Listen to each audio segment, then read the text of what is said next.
ओम साई राम। शिरडी साई महिमा चैनल में आपका फिर से स्वागत है। आज भी मैं एक सुंदर लीला बाबा की आपको सुनाने जा रही हूँ। एक नहीं बल्कि दो। हम जब चारों हमारी फैमिली शिरडी गए थे, हमारे सभी दर्शन हो गए थे। हमने सब दर्शन कर लिया था। बाद में लास्ट में हनुमान मंदिर का दर्शन भी किया था। वो हनुमान मंदिर का दर्शन होने के बाद हम बाहर निकल गए और जो पेड़ रहता है मंदिर के पास, हनुमान मंदिर के पास, वहाँ से चल रहे थे बाहर आने के लिए। वो जब चल रहे थे ना, सडनली हमें एक बाबा जी दिखे। एग्जैक्टली वो साईं बाबा के जैसे ही दिख रहे थे। वो एक झोली पहने हुए थे, हाथ में एक कटोरी था और शायद सटका भी था। मुझे उतना याद नहीं है, मुझे लग रहा है कुछ हाथ में तो ज़रूर है। तो क्या है, हम देख रहे थे और बोल रहे थे। मेरे बच्चों ने बोला माँ बाबा बाबा बाबा बोल रहे थे। हम भी एक्साइट हो गए कि हाँ बाबा है। हम कुछ बोल ही नहीं पा रहे थे कि एस्टॉनिश हो गए थे। जो हमारी बाबा के ओल्ड पिक्चर्स होती है ना, ब्लैक एंड वाइट में, उसमें जो एक बाबा है ऐसे दिख रहे थे बाबा उस दिन। मैं मोस्टली स्क्रीन पे वो लगाने के लिए ट्राई करूँगी, अगर नहीं कर पाई तो माफ़ कर देना। वो मोस्टली मैं देख के लगाऊंगी वो फ़ोटो। ऐसे ही दिख रहे थे बाबा। वो पेड़ के नीचे आए और बोले माई, ऐसे बोला। और हमने, मेरे हाथ में एक 10 रुपए का नोट था, वो मैंने मेरे बड़े बच्चे को दिया और बोला बेटा उसमें डाल दो और बाबा का नमस्कार करो। मैं वो डाल दिया और नमस्कार की। हम सब ने भी बाबा का नमस्कार किया। बाबा हंसते हंसते हम सबको बाबा ने आशीर्वाद दिया। मैं बहुत बहुत खुश हो गई क्योंकि ना मैं जब भी पैरों पे भी पड़ गई। मैं तो जितना तक मुझे याद है ना, मैं पैरों पे भी गिरी और आशीर्वाद ली। बाबा ने सबको आशीर्वाद दिया और हम आगे चले गए और वो सामने चले गए बाबा। बाद में मैंने मुड़ के भी नहीं देखा क्योंकि शायद भीड़ थी तो मुझे नहीं दिखे। तो ऐसे हुआ ये अनुभव। जब भी मैं बाबा को देखती हूँ ना, पैरों पे ही गिरती हूँ क्योंकि मैं वो अपॉर्चुनिटी जो होती है ना, वो लूज़ नहीं करना चाहती। कभी कभी ऐसे भी सिचुएशंस आए थे जहाँ मैं पैरों पे नहीं पड़ पाई। वो बहुत दुखी हुई थी मैं। तब से लेके आज तक ना, कोई कुछ भी समझे, बाजू में वो सच्चे में बाबा है, कोई बोलता है, कोई बोलता है ऐसे बाबा के जैसे ड्रेसिंग है, कुछ भी हो, अरे सब में तो भगवान ही है ना। इसलिए उनको पैरों पे पड़ जाती हूँ और नमस्कार कर देती हूँ। वो बड़े हैं, बुज़ुर्ग हैं, अगर हम पैरों पे पड़ जाएंगे तो भी क्या होगा, है ना। ये डाउट से मैं वो अपॉर्चुनिटी खोना नहीं चाहती थी, इसलिए हम पैरों पे पड़ के नमस्कार कर दिया और हम सामने चले गए। लेकिन उन्होंने हंसी से हमें, हंस के हमें आशीर्वाद दिया। वही हमारे लिए बहुत था। और बाबा को हर पल मैं साक्षात देखना चाहती हूँ, वो डिज़ायर भी मेरी पूरी हो गई थी। हम साल में एक बार या 1.5 ईयर में एक बार शिरडी जाते हैं, तो एक बार तो बाबा को सच्चे मन से देखने का मन तो मुझे लगता ही लगता है। और बाबा ने कितने प्रेम करते हैं हमें, दिख भी जाते हैं सच्चे मन से, जो भी पूछो ना दिख भी जाते हैं बाबा।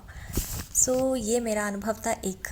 और दूसरा वाला अनुभव भी बहुत खूबसूरत है। हम एक बार शिरडी गए थे, ये सेपरेट और एक टाइम पे हुआ, सेम टाइम पे नहीं। शिरडी गए थे हम चारों फैमिली। क्या हुआ, मेरा बड़ा बच्चा और मैं द्वारका माई से बाहर आके सब दर्शन सब हो गया हम सबका। वो इवनिंग टाइम था, शाम का टाइम था। तो दर्शन कर लिया, सब कर लिया। और हम वो स्ट्रीट रहती है ना, द्वारका माई की स्ट्रीट, वहाँ थोड़ा कुछ शॉपिंग कर रहे थे और चल के वहाँ यहाँ घूम रहे थे। और वहाँ से द्वारका माई के पास चल के आ रहे थे मैं और मेरा बड़ा बच्चा। ओके, हम चल रहे थे तो सडनली हमने क्या देखा, एक बुज़ुर्ग जो आंखों में ना कूलिंग ग्लासेस जैसे लगाए हुए थे, शायद उनको बहुत बड़े थे, एक फेंसिंग को डिपेंड होके बैठे हुए थे वो आधार से, और उनको कूलिंग ग्लास था। नीचे रोड पे देख रहे थे, मीन्स शायद उनका कुछ ऑपरेशन हुआ या आंखें अच्छी नहीं थी उनकी। बहुत बुज़ुर्ग थे वो। एक ब्लैक शॉल ऐसे पहने हुए थे और ऐसे नीचे देख रहे थे, जैसे कि आंखें बंद करके ऐसे नीचे देख रहे थे बस। वो स्पेक्ट्स लगा के, वो भी शाम का समय था। उनको कुछ आँखों का ऑपरेशन हुआ, कुछ भी हुआ था शायद। ओके, ऐसे बड़े बुज़ुर्ग थे।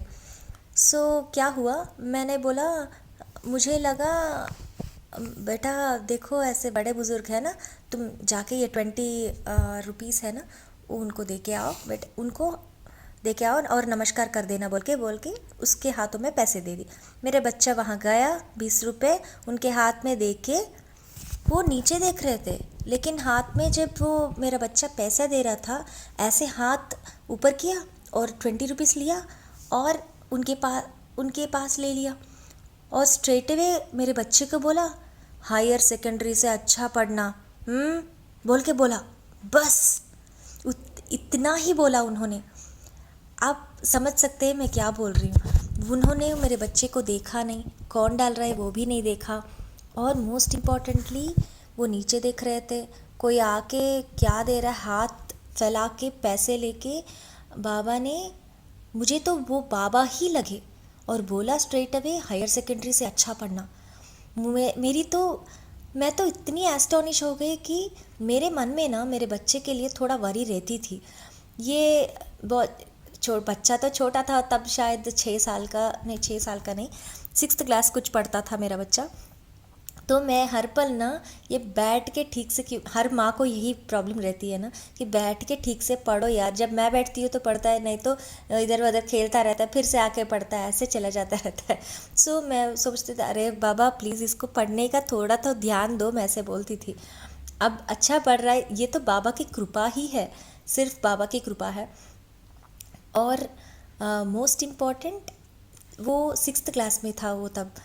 उन्होंने बोला हायर सेकेंडरी में अच्छा पढ़ना, हायर सेकेंडरी से अच्छा पढ़ना। ये बात मेरे मन में ऐसे रह गया। अब भी ना, जब भी मैं उसकी पढ़ाई के लिए कुछ भी वरी होती हूँ ना, कभी कभी वो टेंशन ले लेते हैं हम, ऐसे करते हैं, मेरे मन में एक ही थॉट, बाबा ने बोला सब ठीक हो जाएगा, बाबा ने बोला सब ठीक हो जाएगा। ये रैंडमली ऐसे कैसे बोल सकते हैं? वो 6th क्लास में था या कुछ भी क्लास में था, उनको कैसे पता था कि, और स्ट्रेट अवे उनका आंसर आ गया। बाबा ने कितने अद्भुत है, मैं बातों में बोल ही नहीं सकती। हम जो भी मांगे हमारी ज़िंदगी के लिए, बच्चों के लिए, फैमिली के लिए, कुछ भी मांगे आप, बाबा सुनते हैं, बाबा हैं और दिखते भी हैं। बाबा मेरी वरी जो अंदर थी वो बातों में पहले ही आंसर कर दिया। जो मेरी वरी आने वाली थी और भी ज़्यादा, वो भी बाबा ने आंसर ही कर दिया। और एक बार भी ऐसे भी वो उस कथा से वो कंप्लीट हो गया। मैं तो बहुत खुश हो गई। अब तब हम नमस्कार करके हम दोनों चल पड़े। बाद में भी ना बहुत बार ना बाबा ने, कोरोना के टाइम पे क्या हुआ, ऑनलाइन स्कूलिंग थी तो घर में भी बाबा, हम बच्चे कितना काम करते रहते थे ना, घर में बच्चे हैं, फैमिली सब घर में है, तो काम ही काम रहता था। तब भी बाबा ने बहुत, ये गैजेट भी आ गई थी, ऑनलाइन स्कूलिंग थी, सिस्टम्स आ गए थे, बच्चों के हाथ में टैब्स आ गए थे, सेलफोन्स आ गए थे, ये भी ज़्यादा चल रहा था ना घर में। बाबा ने बोला कि एक बार मैसेज आया मुझे, मैं भी बच्चों के बारे में सोचती, कुछ अच्छा पढ़ाना है, बच्चे को स्टैंडर्ड टाइम देना, ये गैजेट इतनी ज़्यादा लगानी नहीं चाहिए, मुझे भी लग रहा था घर में। तो बाबा ने एक मैसेज जैसे दिया, रैंडमली आया था, तब से जाके इस टॉपिक के कभी भी एक मैसेज भी नहीं आया, सिर्फ वो दिन था एक मैसेज आया बस। वो क्या था कि बच्चों को देखो और फैमिली को देखो, उनको तुम्हारी ज़रूरत है, बोल के बाबा ने मुझे इंटीमेट किया। बाद में एक मैंने सुना, लेकिन उतनी केयर नहीं की, लेकिन मन में था वो मेरा। लेकिन एक 1 ईयर के बाद क्या हुआ, मेरे बच्चों का भी ये गैजेट यूसेज बहुत बड़ा हुआ, मैंने ऑब्ज़र्व किया। पढ़ाई कम हो रही थी और गैजेट यूसेज थोड़ा ज़्यादा चल रहा था। तब मैंने बाबा की मैसेज का प्रामुख्य मैंने जाना और मैंने बहुत बहुत कम कर दी घर में वो गैजेट। क्योंकि जब बाबा इंटीमेट करते हैं, जब कोई ये अच्छा नहीं है बच्चों को जो बोल के इंटीमेट करते हैं, हमें डेफिनेटली उस पर थोड़ा ध्यान देना चाहिए। क्योंकि बाबा ना जो भी प्रॉब्लम आने वाला है, कभी कभी इंटीमेट भी कर देते हैं इस टॉपिक पे, तब देख लो एक बार, उस पर नज़र रखो और उसको कुछ काम करो ताकि वो प्रॉब्लम हट जाए वहाँ से। यही मेरे 3 अनुभव हैं आज मैंने बोला। वो भी प्रॉब्लम सेट हो गया था मेरा। मैं खुश हूँ बिकॉज़ बाबा इंटीमेट भी करते हैं। ये तीनों अनुभव मेरे बहुत स्पेशल हैं और भी ऐसे बहुत अनुभव हैं। मैं कट शॉर्ट से बोल रही हूँ, डिटेलली नहीं बोल रही हूँ, लेकिन शायद यही बस है, क्योंकि हमें समझना चाहिए कि बाबा है, सुनते हैं और हमें मैसेज भी देते हैं। हमें सुनने की शांति हमारे मन में रहनी चाहिए। इंटीमेट भी करते हैं, वॉर्न भी करते हैं, ये मत करो, ये करो, ऐसे भी वॉर्न करते हैं, लेकिन हमारे मन में शांति हो। अगर बाबा कुछ बोल रहे हैं तो उस पर नज़र देने में हमें क्या फ़र्ज़ है, हर्ज़ है बोलो, है ना। हमें वो सब नहीं सोचना चाहिए, सिर्फ बाबा जो बोल रहे हैं उस पर ध्यान देना चाहिए और थोड़ा अप्लाई करेंगे तो हमारी ज़िंदगी के लिए बहुत बहुत अच्छा होगा। ये तो मेरी पर्सनल एक्सपीरियंस है। इससे मैं विदा लेती हूँ और एक अनुभव से मैं फिर से आपसे मिलती हूँ। लोका समस्ता सुखिनो भवन्तु, सर्वे जना सुखिनो भवन्तु। Om Sai Ram. Thank you so much for listening.